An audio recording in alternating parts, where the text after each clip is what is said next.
maksudnya kita dah terkandas dekat pulau ni?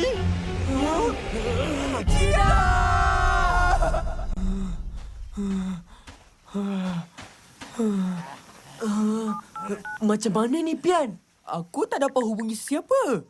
Phone aku tak ada line. Ayo.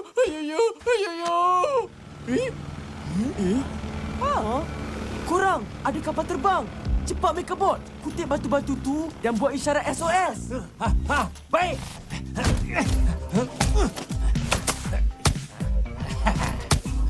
Okey.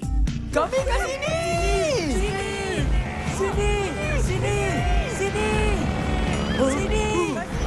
Sinilah. Dave, kenapa dia patah balik? Apa yang kau eja ni, make a board? Ini bukan SOS lah. Ini SUS. SUS. Suspicious. Oh, patutlah. Kalau aku yang bawa kapal terbang tu, aku pun lari. Woi, sakitlah. Apa yang kau buat ni? Aku nak cuba nyalakan api untuk buat isyarat asap. Manalah tahu ada kapal terbang lain yang nampak kita. Dave, bukan macam tu lah. Woi, ini lagi sakit.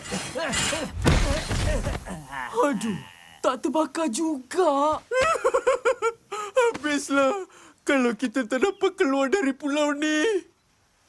Kita semua akan kelaparan dan kehausan.